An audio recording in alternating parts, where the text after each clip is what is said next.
usually take photos and videos because this is a rare sight. Seeing a musician up and going before noon, and on the Monday, you know, crazy. So, this is not beer, this is water. Looks a little suspicious, but well, I know they have mimosas out there, so maybe after the show, depends how it goes, right? Well, it feels nice and warm in here. I like it. See, I live up in Clarksdale. It's about 45 minutes from here. I got it this morning. So I'm going to go get gas, which I usually get the day before. You know, you got to prepare for that. It's too cold last night. It was just as cold this morning. And of course, you know, low pressure on the tires. So I'm out there with the air, and my fingers are frozen, and I can't get the thing off the thing. And I'm like, I got to play. I'm not going to be able to play this morning. But I am, so good. Well, all right, my name is Guitar Frenchie. It's not my real name, this is my stage name. I was born and raised in the south of France.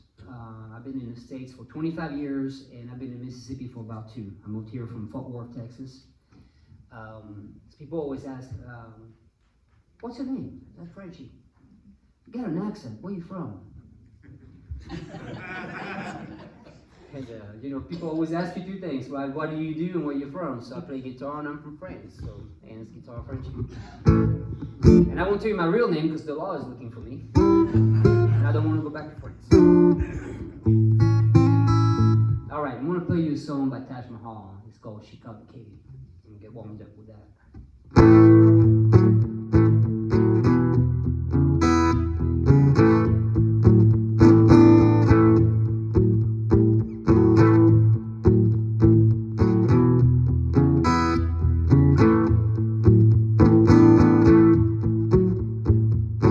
She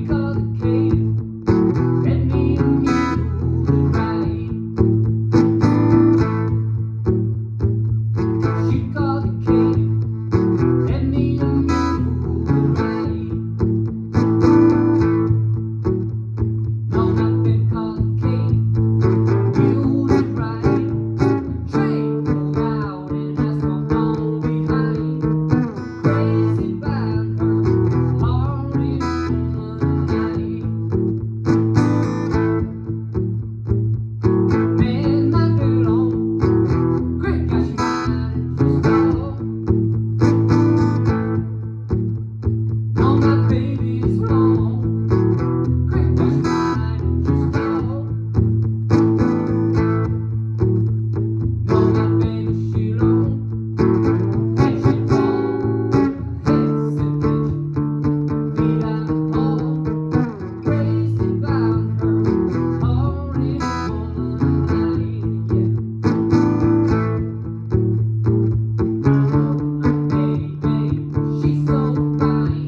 songs, so little time.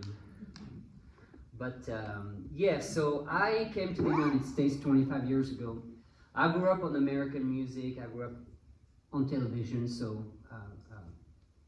mostly American television, dubbed in French, of course, because I grew up not speaking English.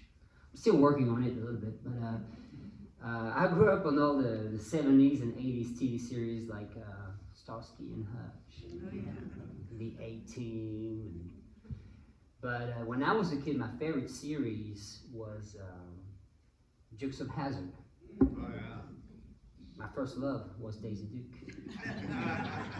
I gotta go to America.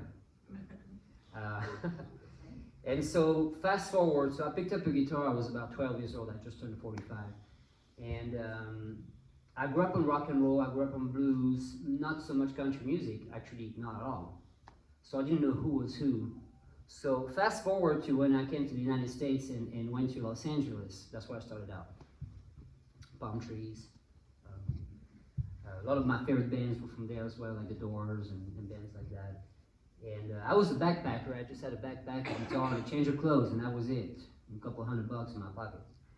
And I used to stay in a hostel. So I was in a hostel. I was visiting. I was a tourist, right? And but I went on to do jam sessions and whatnot because I wanted to maybe see if I was good enough. Because in my small town of Nîmes, France, where I'm from, oh, you're great, good.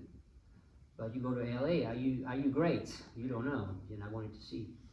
So anyway, so one night I met some young musicians like me, rock and rollers, young rock and rollers. I used to have long hair, don't grow as much as I used to. So I was lucky. I was at the right place, right time, and I met someone named Shooter Jennings. Now Shooter Jennings is the son of Waylon Jennings. Right. So I met the drummer, Lex, and he came up to me and remember, my English is terrible. And he goes, "Where you from?" "I'm from France." It's before the whole Frenchie thing, but oh, cool. He goes, "Well, I'm in the rock and roll band. We're looking for a guitar player, and we're going to be the next Guns N' Roses." I'm like, "Well, that's okay. You got my attention." So he goes, "Well, the singer, his dad is a famous country singer. His name is Waylon Jennings. Have you ever heard of Waylon Jennings?" And I said, "No." He goes, "Oh, you're French." "Are you sure you haven't heard it?" "No." I said, "Have you ever watched Dukes of Hazzard?" And I go, "No." "Wow, you sure?" "Yeah." And then he starts humming, "Just a good old boy. Never met." I said, "Yeah, but in France it was called Chérie, fais-moi peur." Right? I said, "Oh, that's what you call it here, Dukes of Hazzard? Okay." And he goes, "Well, this is his son, and so we have a band together, and so now I put two and two together, and so hence about 2 months later, so I'd only been in the States 2 months, and I was at Waylon Jennings and Jesse Coulter's house in Chandler, Arizona, and I woke up on the couch, and Jesse was playing piano, singing with Waylon, and they pretty much adopted me, so they became my sponsor, and that was right before Waylon passed away. So I got a chance to meet him a little bit, and that kind of got my career started. So 25 years later, I'm still around doing it, now in Mississippi. But I'm going to play you a Waylon song. It's called Waymore's Blues. And this one, I'm not, obviously I didn't write it, so I don't take responsibility for some of the lyrics in it. Jesse wasn't really happy about the third verse. You'll get it. If you don't know the song yet, you'll get it. But here we go. It's called Waymore's Blues, and it's the bluesy as can get. We're going to try to keep it bluesy this morning. Here we go.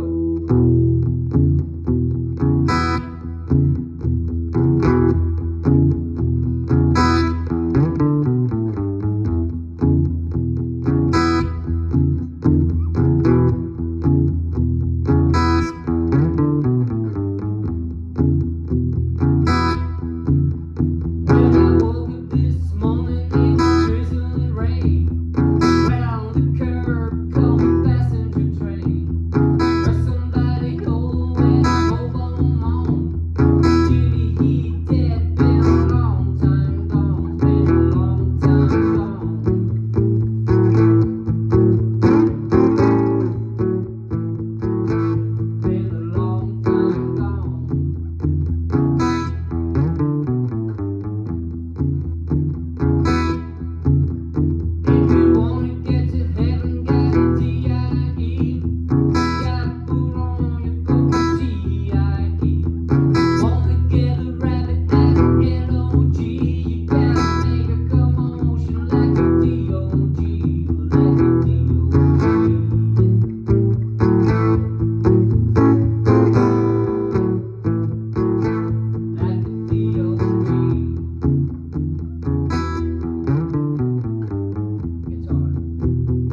It's crazy how time flies by, you know. I look back at, you know, just turned 45 last week, or 2 weeks ago now. Yeah, you know, got all these memories, and well, it's been a full life, I guess, because I lived in Texas, I lived in Oklahoma, I lived in Tennessee, because that's the gypsy ways, you know. And so when I was in Tennessee, I wrote this song. It was called Bound for Tennessee. It was about falling in love, taking off, and finding a home for you and your significant other. But it wasn't written about anybody in particular, so you can just insert name, you know, depending on your story. But I was out on the road a lot, and well, you're out on the road, and then eventually I fell in love with someone, and she was in Oklahoma. She's in Oklahoma City. And so I decided to move to Oklahoma City to be with her, and changed the title from Bound for Tennessee to Bound for OKC. Pretty proud of myself. I was like, you know, play words, you know, aspiring songwriter. It's good. And things were great for a while, but after a couple of years, it just didn't work out. So I took off, I drove down. I used to drive a Toyota Yaris back then with a go-kart on those big highways, dangerous. Especially with truck drivers, pickup truck drivers in Texas. They run you off the road. Anybody from Texas? No? Oh, hi. There's always a Texan somewhere. I've always been, even when I go back to France, I run into Texans. Love it. So I drove down I-35 from Oklahoma City to Dallas, Fort Worth with a broken heart.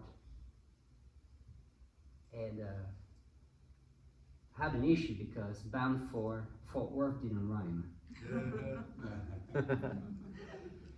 But then the pandemic happened, and well, we never really shut down in Texas. We pretended to shut down, but I was still being careful. But you know, kind of went out, still played shows, and I was at a bar one night. I met this girl, and I knew she was trouble. You could tell. It was a pretty thing, you know, but she was trouble.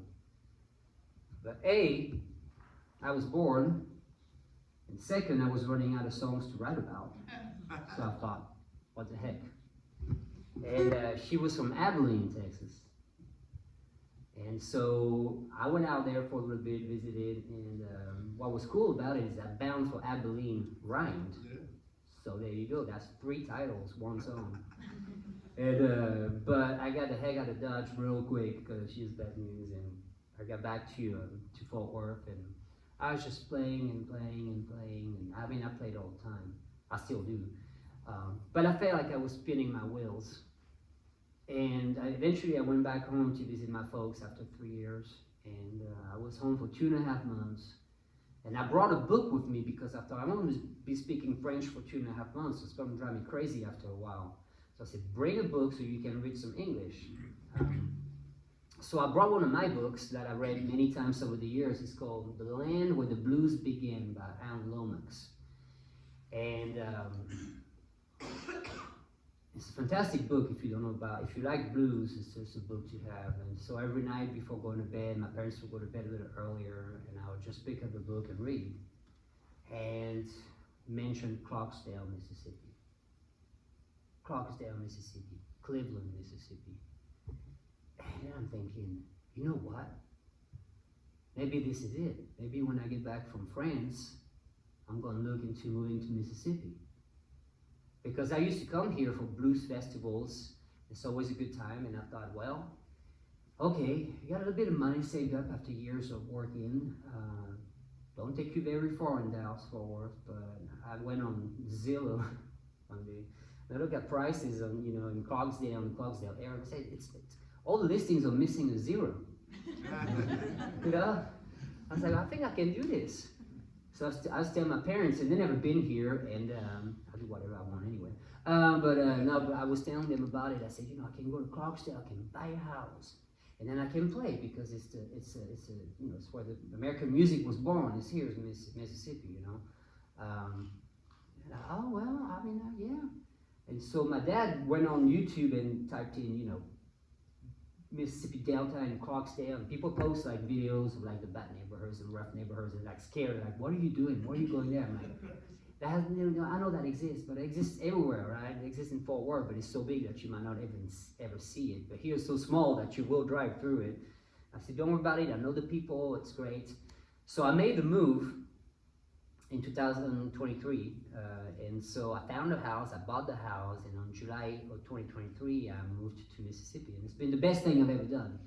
I love playing here at the Grammy Museum. Thank you for being here, by the way. And so it turned out to be the best move I've ever made, really. And so what was cool about it is that now I can have the final title for that song, Bound for Mississippi. See how that works? So maybe the song was the reason I was here. And well, I'm tired of moving around, so I'm not changing the title again. So here we go, Bound for Mississippi.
Now this song's got a lot of picking, so I gotta warm up real good for that one.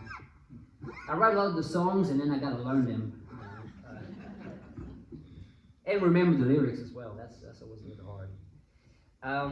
Yeah, so like I said, not to repeat myself, but I've been in the States 25 years. So I fell in love with America because when I got to LA, soon after we did a tour and we went through Arizona, New Mexico, into Texas, discovered Texas, all the way to New Orleans and back. So I got to see the United States, Southwest into the South, and I fell in love with the country, and so music kind of became my way of getting around. Beyond loving playing guitar, I mean, I've been playing for 33 years. Yeah, 33 years, and I still love it, But I wanted to become an American. Okay, that was my thing. That was my goal. And it kind of is. I like to compare it to the cartoon Wile E. Coyote, chasing the road runner. Well, they never caught the dang thing. It was all about the chase. Kind of like my cats with that mouse last night that brought it in the house. It was almost midnight, and I was running after a mouse in my house. I'm like, guys, take it outside. True story. I know they have to do what they have to do, but I kind of felt bad for the mouse. But living in the country, you got to be careful with rodents. But anyway, what was I? Oh yeah, Wile E. Coyote. So it was all about the chase, right? So it took me 15 years to become an American citizen. I became a citizen in August of 2016. But thank you. So I became used to just, chasing after it, right? So when I became a citizen, I was like, oh, now what? Exactly right. Now what? So it kind of does something to you, right? I mean, when you used to do something a certain way for a long time, and then this is it, you're like, oh, all right, well, what now? So I lived in Oklahoma City when I got my citizenship. So I got sworn in the courthouse downtown, and years ago, that's when I had a trial for the unit bomber, and more recently, right after the pandemic, you guys ever seen that show? Was called The Tiger King? Well, he had his trial at the same place where I got my citizenship. Not the same day. He wasn't there. Would have been a lot cooler if he was there. Which is funny because when I used to drive back and forth from between Oklahoma and Texas, I would see the big old sign for his safari, and he had his face and everything on it. I said, what is this thing? Is this even real? So, like everybody else, I watched it on Netflix, and I got mad at myself for never going to the safari, So it was a beautiful day. I was very proud. My girlfriend was there with me. She took off work, and she had a job. So my lawyer was there as well. It was cool because it was people from all around the world getting the citizenship. So they call you by alphabetical letters. So A could be any country, go down the list, and go down France, F, France, you gotta stand up, and I'm the only one from France in the room, and so everybody just kind of looks at me, From other countries too, I'm like, well, don't look at me, you're from England, whatever. It was one English person, and so it was a beautiful day. Walk out the courthouse, and I go buy beers at the store. I'm like, I'm American, just like, yeah. And I walk in, I got my beers, and I go to the counter, and I said something, and the lady, first thing she goes, you got an accent, where you from? The accent never left, right? And so, but I embrace it, I like it, because it's always a good conversation starter. And so then I wrote a song called 15 Years, I'm gonna play it for you. It's a nice little song, and yeah, what a trip. What a trip. Worth living, I'll tell you this much.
Thank you.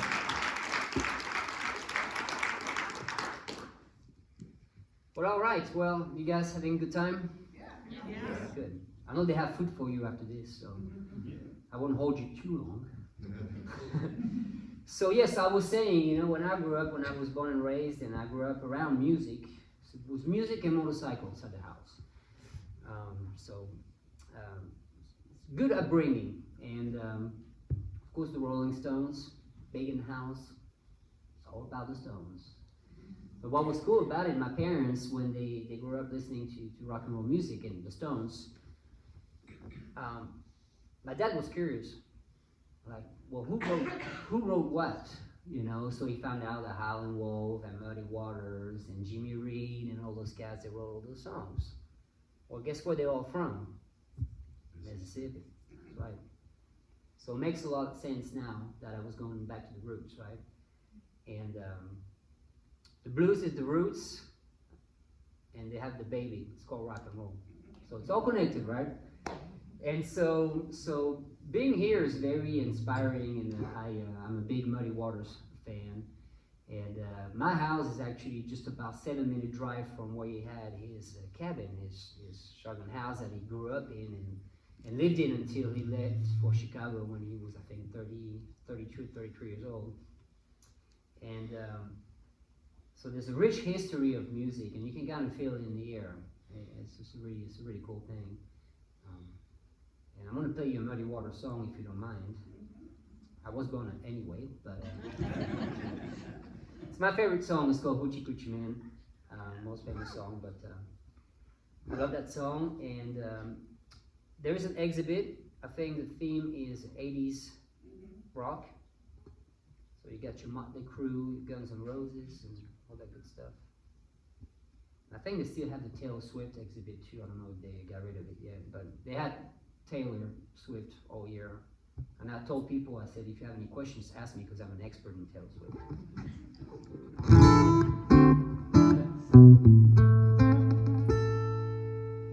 Hoochie Coochie Man.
There we go. So I was thinking the other day, you know, the last lyrics of the song is, I've got $700, don't you mess with me. And I thought, well, I know back then that was a lot of money, but in today's terms, $700, you don't go on a date with that. And then I was thinking as well, I was like, well, depending on how many mouths you gotta feed, it's about a trip and a half to Walmart these days. See, in Clarksdale, we only have one Walmart. So even if you do groceries, you still go there every day for something. So if one day you don't go to Walmart, they'll text you, hey, what's going on, Frenchie? Are you okay? Okay, I'll swing by. I guess I'll find something to buy. Well, I'm going to play one more song for you. Once again, thank you for coming to Cleveland and the Grammy Museum. And this is the last show of the year for me here at the Grammy Museum. I played a bunch this year, and I'm looking forward to more shows next year. I'll be going home to France for Christmas to see the folks, so I'm really excited about it. Kind of counting the days at this point. Hopefully there will be flights by then. All right. This last song is called I Was Wrong. It's a song I wrote. And I don't think I was, but I still wrote it.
Take care.